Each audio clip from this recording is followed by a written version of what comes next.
Good morning, everybody. I'm Kevin Shute, and on behalf of Kingdom Recruitment and the broader Kingdom Services Group, I'd like to welcome you and thank you for joining our webinar this morning.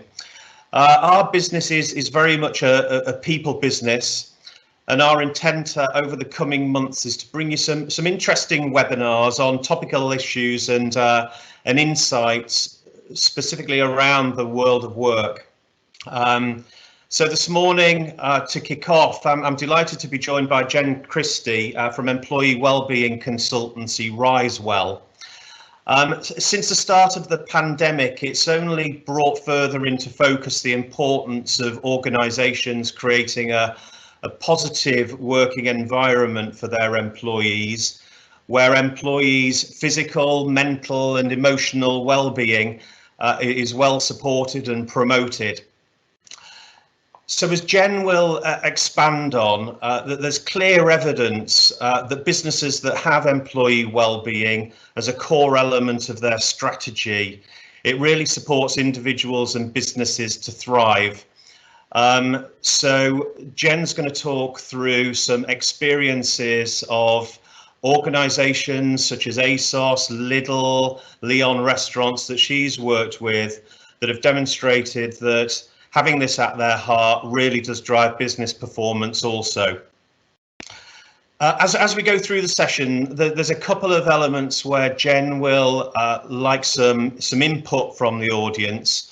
So if you look at the top right of your screen, you'll see a speech bubble with a question mark in, which is a Q&A button. And if you open that, that will allow you to put some comments into that box. But please do be assured that everything that goes in there is completely confidential and will be seen by no others.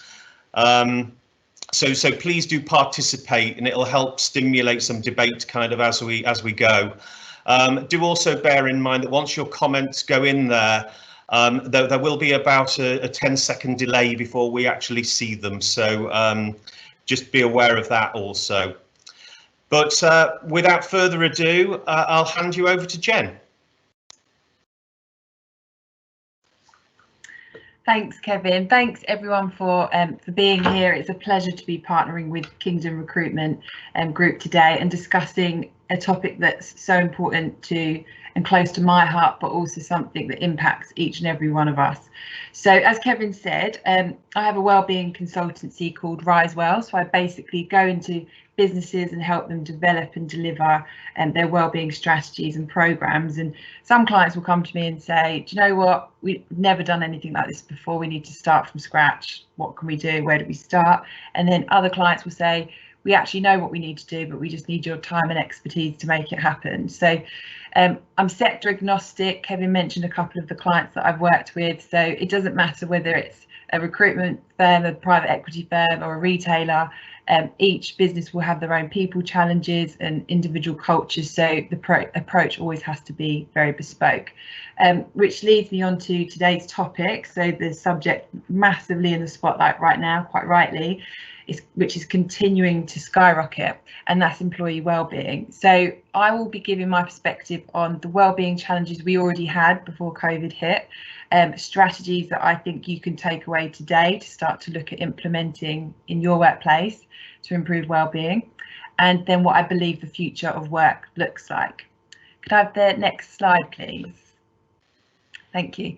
So obviously it feels really hard to remember life pre-COVID, but we already had all the stresses and strains of modern life. We had some toxic work cultures that weren't conducive to good well-being and high performance.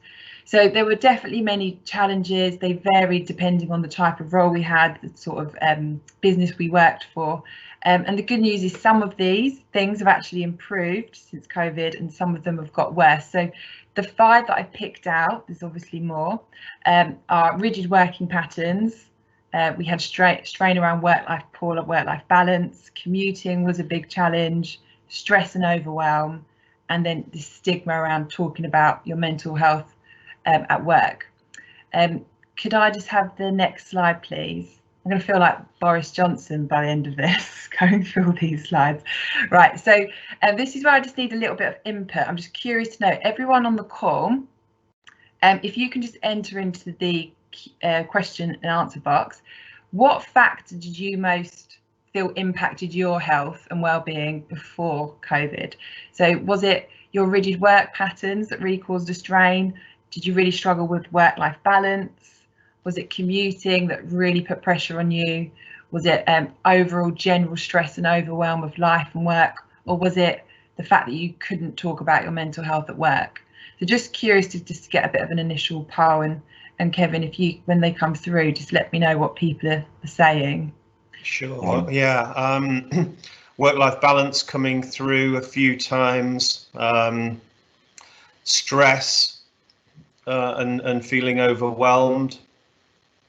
Yeah. Stress again. Couple of comments around commuting as well. Work-life balance. Yeah.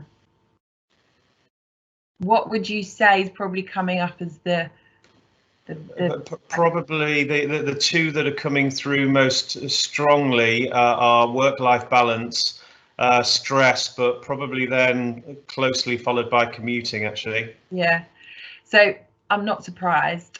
So normally when I ask this question, we always typically get the lack of work-life balance that people had before, because obviously before COVID, we were living such fast-paced, frantic lives, and many people already had really heavy workload, worked really long hours, and those people who worked in offices had this always-on culture whereby they could still access emails when they left the office, still take phone calls, but at least back then there was a bit of a tangible transition of environment from the office to home, so it was a blurred line, but there was a bit of a line, whereas now it's just a big blur and it is all just one thing.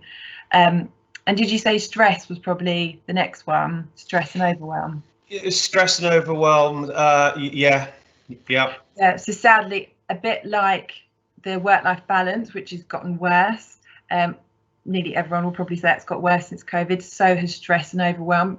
Like in 2019, burnout was officially registered as a disease by the World Health Organization and deemed the health epidemic of the 21st century. So obviously COVID's only intensified that, because we know stress is different depending on what's happening in people's lives and personal lives, the type of job they have. But when you've got the pandemic on top of that, you can see why stress has been really exacerbated. And the point of kind of bringing this up isn't to be like more depressing, it's actually just to highlight kind of where this extra kind of stress is coming from, what parts of people's well-being is most affected.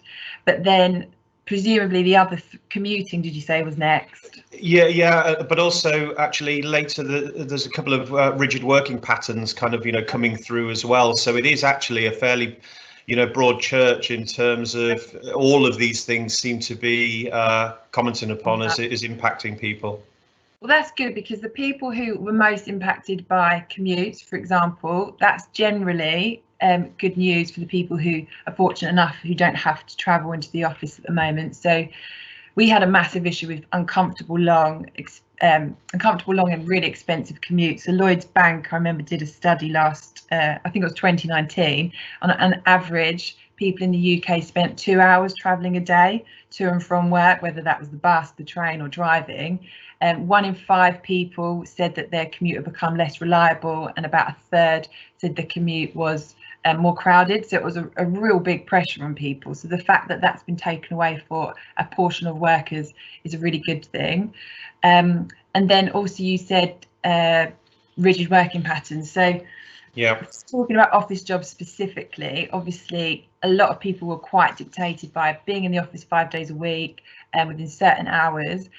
This was starting to get a little bit better, but many businesses still had a really long way to go in this respect. So forcing people to be at the office Monday to Friday from 9 till God knows when, 6+ really was starting to cause a problem with presenteeism, which is where people are physically at work but they're not productive, and also leavism, where people were just doing their work then outside of normal hours to fit around everything going on in their lives. So the great thing is, and we'll come back to this, is businesses are starting to become, and they should become, more flexible with what the choices are for people to do their best work. Did anyone say, Kevin, the stigma around talking about mental health at work? Did we get anyone who said that? There were 3 or 4, yes. Okay, So this is something that has overall gotten better. There's still a long way to go. I know there was also a study, the most recent study I can find says that around half of employees don't feel comfortable talking to their line manager about their mental health. And as I said, it was getting better, but definitely because of this pandemic, because it's almost like this collective crisis where we're kind of all going through the same thing. It feels somehow therefore safer to talk about how we feel because we're all in it together, we're all impacted. So talking about how you feel is a bit easier. However, this, as I said, is still a long way to go with this, because a lot of people still feel concerns over speaking about personal issues at work. They have a belief that if they did talk about their struggles at work, then it could impact their chances of getting a promotion, or they could lose their job, or that if they did speak about it, nothing will change anyway. So that is certainly an area which we'll come back to in this talk. So thank you. Thanks so much for contributing that. It's just good to get a bit of context around where those struggles were, where they are now, and how COVID has either improved it or made it a bit worse. Can I have the next slide, please? Thank you. So 2020, so I mean, life has always been unpredictable, but maybe most of us have never realised quite how unpredictable until last year hit. So nearly a year ago, most office workers in the corporate world anyway were asked to work from home for the foreseeable, and frontline essential workers who weren't able to do their job from home had the fear of going into the physical workplace, the fear of contracting the virus, putting themselves at risk, their families at risk. And then other people lost their jobs entirely. Many people were put on furlough. So regardless of the situation that people were in, there's not one person whose life hasn't been impacted by the virus in some shape or form. Therefore, there's no one's well-being that hasn't been affected or impacted, which is why it's so important to look at this. So can I have the next slide, please? Thank you. So there are definitely no two ways about it. COVID has really taken its toll on people's health, but it's particularly their mental health. So a large recent study by Perkbox that you can see here revealed that it is people's emotional well-being that's been most impacted over the last year. So exactly 58% in this study. So that's things like stress, burnout, depression, anxiety, and other mental health issues.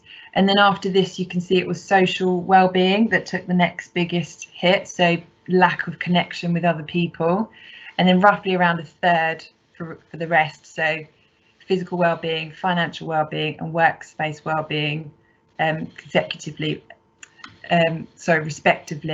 were all impacted by COVID on their health. So workplace well-being being in terms of your physical environment that you work in. So you can just kind of get a sense of where you need to invest your time and your support. And interestingly, it's worth noting that the aged 18 to 24 age bracket reported worst for overall well-being, and that's something employers must be hyper vigilant about, because that comes up time and again as a really vulnerable age category. So you do need the support there. So the scale and impact of this mental health problem that we had before, and we know it's gotten worse now, is really profound. It has a huge burden on ourselves, but also on our business. So another little quick question I'd like to ask is this. We basically know 1 in 4 people in this country are impacted by poor mental health. So I'd like you all just to take a moment and think about how many people work in your business at the moment, and then just divide that number by 4. And if you could you just enter that number into the question box, and then Kevin's just going to read a few out. So just divide however many people you've got by 4.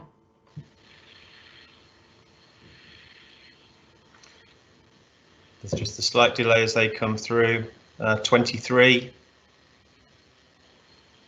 8,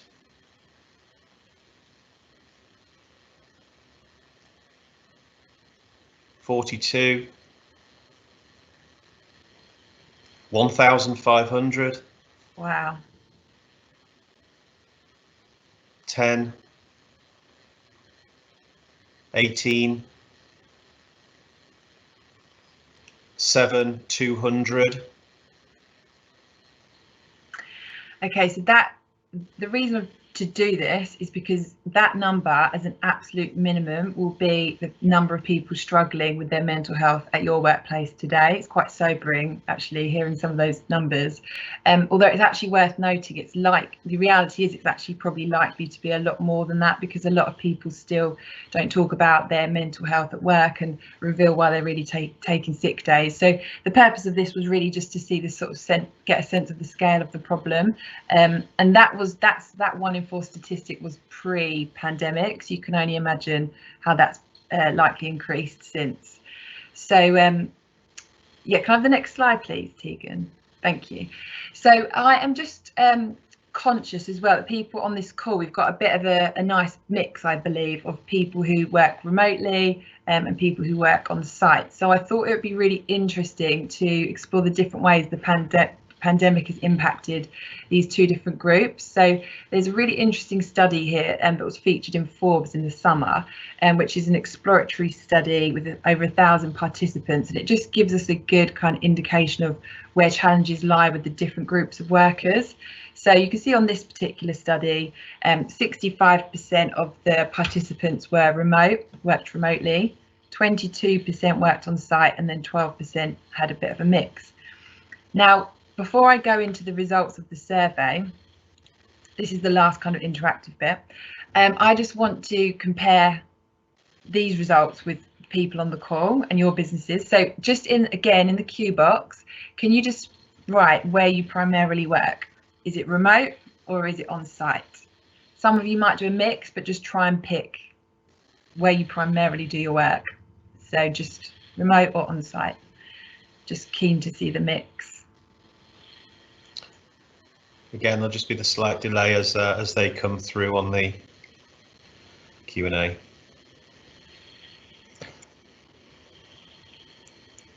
Two remotes to start with.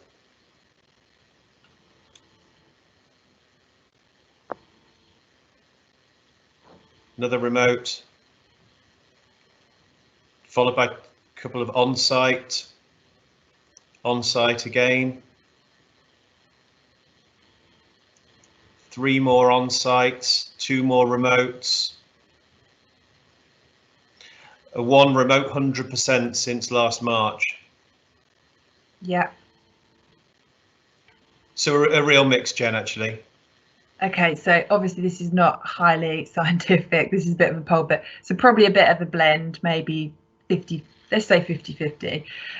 Okay, now what I want you to do is, just for the people who work remotely, can you just type in the Q box if you feel your mental health has been impacted by COVID, either if your mental health's got better, has it got worse, or has it stayed the same? So just better, worse, or the same, and that is for everyone who just works remotely from home.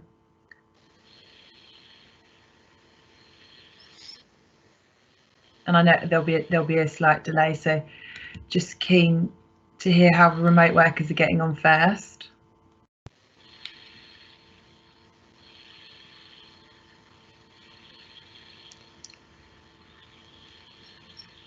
Worse.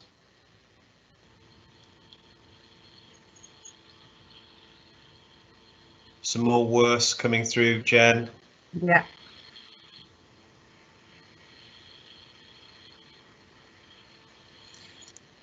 Few now saying the same, I think. Okay. But also a couple better. Okay, great. Good, I'm glad to hear there's some better. Okay, and then conversely, for the group of people on the call who work on site, if you could do the same, so just tell me whether your mental health has got better, worse, or the same. I'm just keen to compare.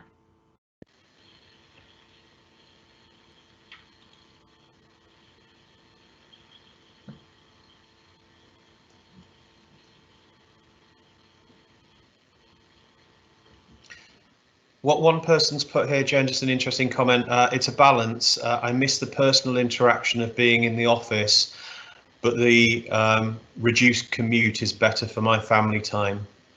Yeah, pros and cons, isn't there? Yeah. In some ways, life's got. And then a real blend of worse, stay the same, worse. So we're getting a real mix. Okay. Has anyone said better for the on-site that's come through out of interest? No, in fact, they haven't to this point, no. Okay, thank you. So obviously this isn't hugely scientific, but it's actually interesting to hear what you guys are saying, because it is actually quite in line with this study. So you can see here on this study that overall 51%, so just over half of all participants, said their mental health had worsened, which does sound quite similar to overall what you guys are saying. It sadly got worse. And of all aspects of somebody's well-being, of course, we're multi-dimensional. There's lots of different aspects to us, but it's mental health that specifically got worse as an overall well-being factor, which correlates to the Perk Box study we just saw. So what is interesting between the breakdown of the two groups, you can see here, hopefully, is that it was the on-site workers whose mental health was worsened significantly versus the people who work remotely. So I could just about read that 56, I think it says, percent versus 46%. So, and that's probably similar. Most people in this quick poll we did, it sounds like it's mental health has got a little bit worse for the on-site workers versus remote. Then also, it works both ways. So motivation, however, tended to be more negatively impacted by remote workers at 51% versus on-site workers at 45%. So that shifts and switches around. But I think the most significant thing from this survey, I'm not going to read them all, but is that on-site workers said they were far more stressed at 63% than remote workers were. So there's many reasons for this. I actually am just curious, for the people who work on site, would you agree with this? Would you say, most of you are saying kind of stress is worse, mental health is worse. Maybe any comments like why you believe that is? I've got my own thoughts on it. I'm sure you definitely have, because you're doing it. So it'd be just interesting to hear why you think the stress is so much worse. Jen, there's some comments coming through. People being feel that their mental health's worse, and the volatility of the situation, and concern for partners, etc. Yeah. Childcare issues are also, appear to be adding to people's stress and mental health as well. Yeah, that's a huge one. Yeah, struggling, this between work and homeschooling. Yeah, that's a big one.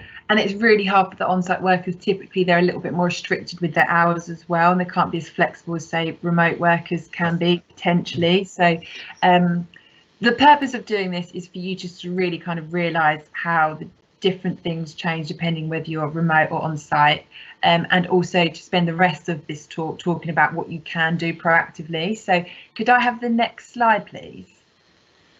Great. So I'm going to go over 10 strategies that you can adopt to look after employees' well-being. There's so much stuff you can do, but this is just a couple of kind of key headlines. These things must be integrated into the business culturally, not just a standalone or one-off initiative. That doesn't work. It needs to be a constant, the work's never done on this. It's a constant work in progress. So it's something you should continuously look at. So if you could go to the next slide, please. Thank you. Right, so personalisation. So this is all about taking a whole person approach. So as I said, just a one size fits all program doesn't work. And the great thing about the pandemic has been that personal factors have been looked at a lot more. So single parenthood, someone who cares for an elderly family member, for example, they've been highlighted way more than before, and at last are taking precedence, and people have been able to make their jobs work around their lives rather than their lives work around their jobs. So managers and leaders need to continue to understand people's unique attributes, their many needs, their many dimensions, and really that will help the individual to thrive. And what businesses actually can do is segment those groups of people into specific groups. So like those parents who are homeschooling at the moment, people who are living on their own and really isolated, and deliver more targeted wellbeing programs to them and support services and looking at policies for them so they can give them the opportunity to do their best work during this time and have the best support in place. And regardless of the pandemic, this is a positive change which is here to stay. And after COVID fades away, this will remain. And I'll come on to that a little bit later. But it must be fairly addressed for each employee. Can I have the next slide, please? Okay, cool. Culture and senior role models. This is a massive one. So sponsorship and buy-in from senior leadership, it must come from the top for well-being for it to work. So leaders putting people first is at the heart of this, and it's demonstrated not by what they do, but by not by what they say, but by what they actually do. So leaders must exhibit the behaviours they want to see at their business and really walk that talk. So if leaders want an open, supportive and empathetic culture, for example, which all lead to high performance, by the way, then them checking in with people at random with no warning, a bit like if you were just to walk past them in the corridor and just see how they are, should become the norm. Men checking in with men just to see they're okay should become, it's especially important, it should become normal. So, but leaders who just sit in front of their computers in their massive houses and just talk the talk about mental health and well-being, who've totally lost touch with what it's like to do the job on the ground, especially the roles on site during a pandemic on the front line, it will just come across disingenuous and the programme won't be as effective. And also leaders must remember they essentially have like a megaphone, and this must be leveraged. And they can do this by sharing, like being vulnerable and sharing their own stories, which will have a huge impact on the culture. So topics, when I've done this with other companies, topics cover things like burnout, depression, marriage breakdowns, bereavements, infertility, like all the stuff that's still going on behind the scenes of COVID, because life is obviously going on. So I've implemented storytelling as a mental health strategy, not just from leaders, but from people across businesses at all levels. And I've always had such an incredible, powerful response, and the data collected always reflects a better connection with leadership on a more human level, and people then start to feel more comfortable talking about their mental health at work, and there's a much better perception of the culture. Because it's worth remembering, in the same way a virus is contagious, so is kindness, so is vulnerability, so is compassion, and all those sort of traits you want in your company. If you'll know, like you'll find if someone opens up, then the next person does, and the next person does, and then before you know it, over time it starts to change. So leaders should be real advocates for looking after themselves, looking after each other, and then set that as the culture. Could I have the next slide, please? Okay, wellbeing champions is really important. So these are people basically in your business who have a real passion for health and well-being, living the lifestyle, living by the work practices and the mindset that leads to a healthy and happy life. So they tend to lead on peer-led initiatives, campaigns, run community groups. They're so important for the success and the ability, and to make sure that wellbeing programs are really impactful. So a study by the Mayo Clinic, who are like leaders in this field, found that the success of if it's integrated and well designed, a wellbeing program is significantly improved in terms of engagement, which is always an issue, satisfaction and perception of personal wellbeing if it's led by a team of internal wellbeing champions. So just coming from HR isn't as effective as if you've got people on the ground who are really owning it and advocating it. So these sort of volunteers should be people from across the business at all levels, and as I said, not just HR. And I'm happy, I've written some articles on this, and I'm happy afterwards to share some advice on how you find these people and recruit them in your business, but it's really important you find them. And I just wanted to pull out this little survey, which is part of the same survey we just talked about in Forbes magazine, which is still by Paychex, and it clearly demonstrates that you can see it's called Who Colleagues Confided in Regarding Mental Health, and it demonstrates that we've got a problem with people feeling they can't speak up about mental health at work. You can see that at 55%. Respondents don't just talk to anyone. But B, you can see at the top, if they're going to talk about their mental health, it's going to be with co-workers. That came out top. So it really highlights the importance of having these wellbeing champions and how important it is to upskill them so they feel confident to support their colleagues. And I can recommend a really good one-day course as well that you could send your wellbeing champions on to if anyone's interested afterwards. Can I have the next slide, please? Thank you. So the next thing to consider is prevention versus reaction. So much of what we saw in March and April last year was very reactive. So businesses came running with a collection of wellbeing support and services to look after their people, which is really great, but it is something which needs to be a constant, not just arising in the face of a crisis. So we really need to be supporting people before their health problems escalate, not only intervene when it becomes a problem, because even early intervention is not as effective. So there've been loads of studies to support this, and it basically shows the effectiveness of treatment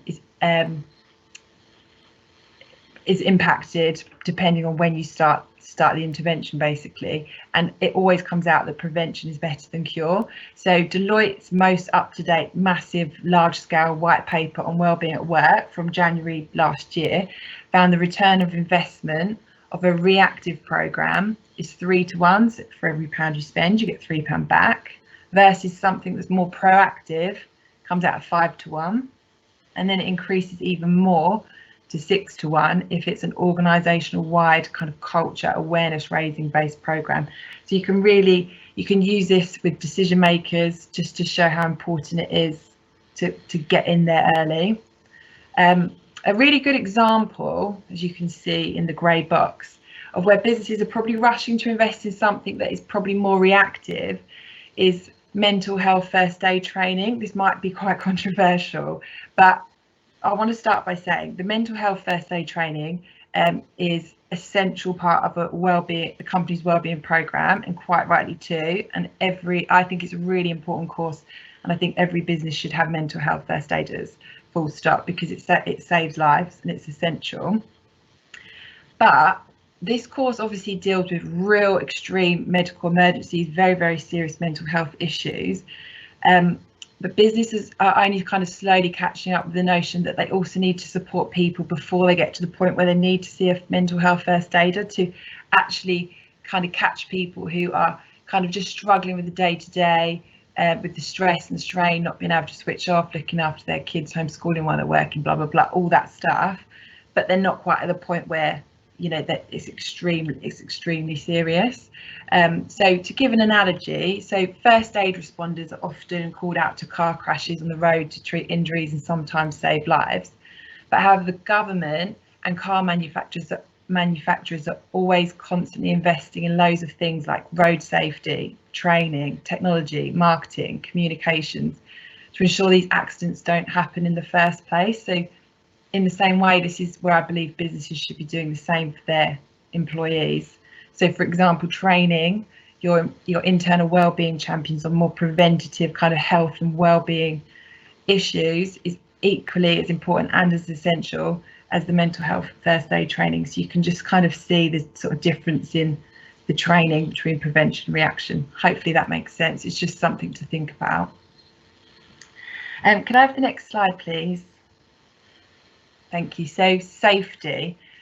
I'm not going to talk long on this one, but in a lot of people who on the call who work on site, this has always been a hot topic, but for office workers, maybe not. It's not spoken about a huge amount. But there's obviously a lot of nervousness around right now about being on site at work, or when people return to work, there will be a lot of nervousness. I know there was in the summer when people started to go back in. And right now, the safety of people is spoken about everywhere. You know, safety at work, safety on the commute, safety in the supermarket, everything. This will stay forever, and we need to be open. We need to open the dialogue far more about it with our employees. It's obviously not going to dominate as extremely as it is now, but it is a really important dimension of employee well-being going forwards. So businesses must have a continuous analysis and monitoring of safety at work constantly, and then really communicate those policies to people so they're aware of how they're being looked after in the workplace. Obviously, that's on site. That's when they come back into the office as well. Could I have the next slide, please? Okay, so communication. So on that note, I mean, I don't know about you, but I've heard some really awful stories about how companies have communicated things during lockdown, from redundancies, pay cuts, reduced hours, return to work plans.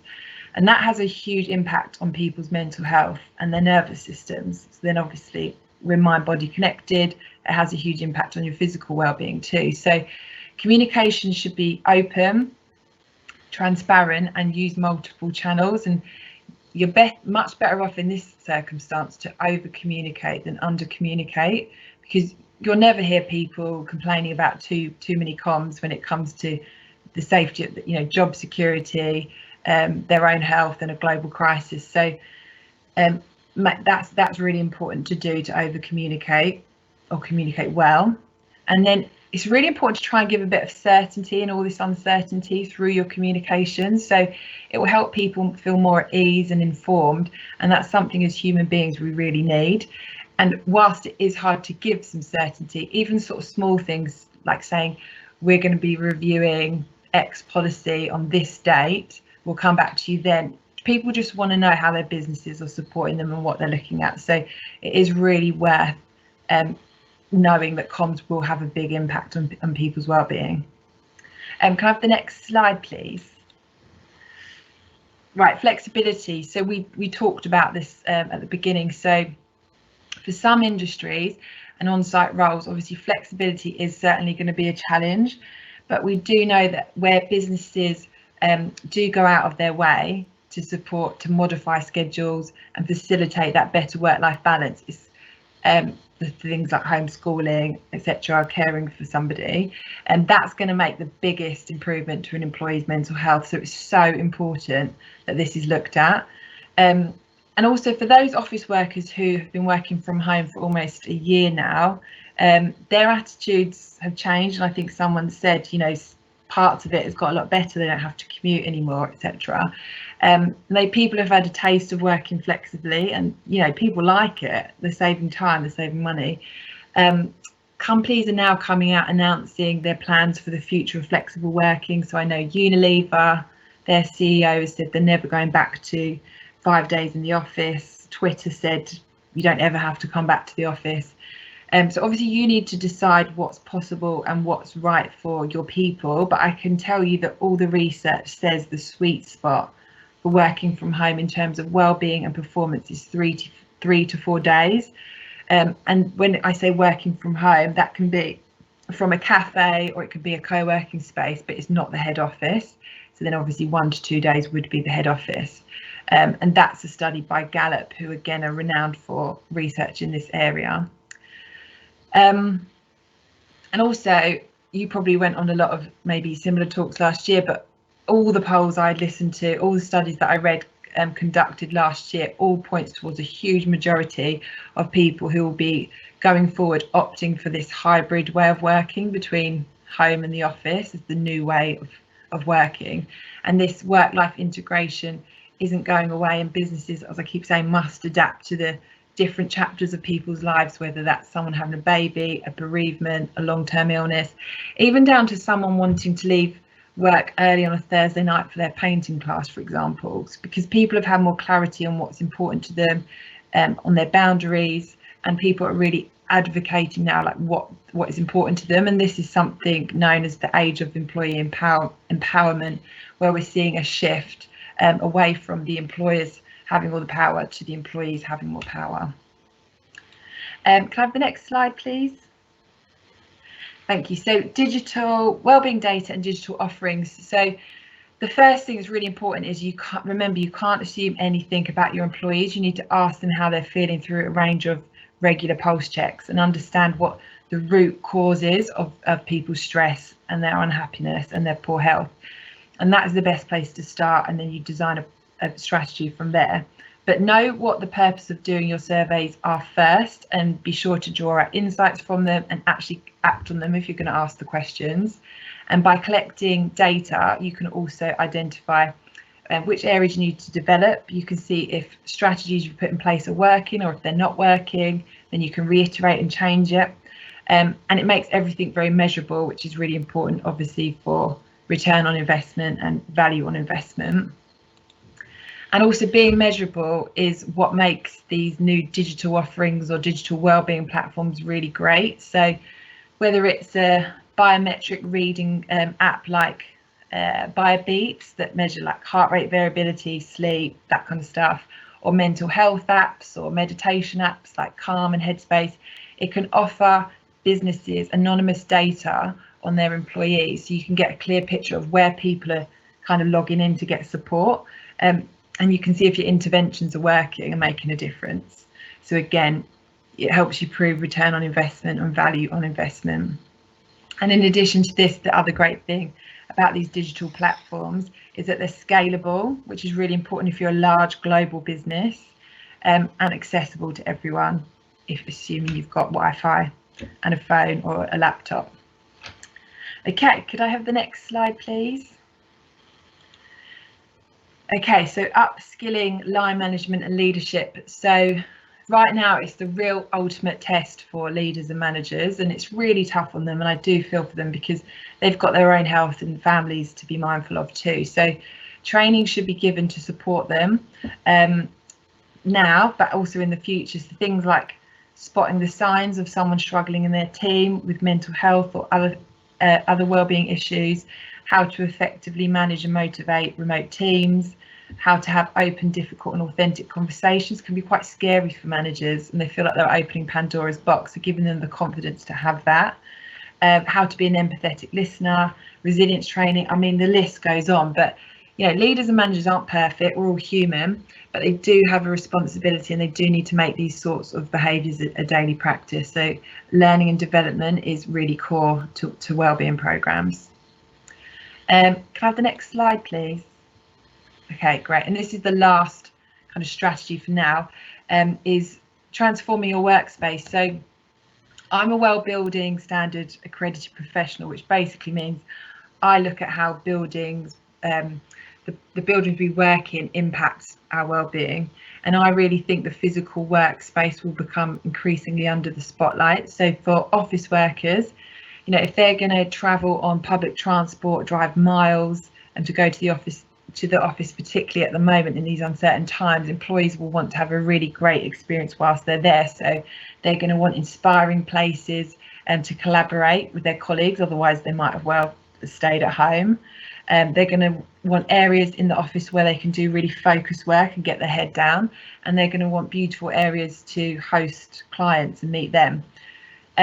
For businesses who have on-site workers and office workers as well, they're going to really want to consider all these different aspects of the Well-Building Standard. So things like air quality and cleanliness of the building, that's going to be essential now more than ever.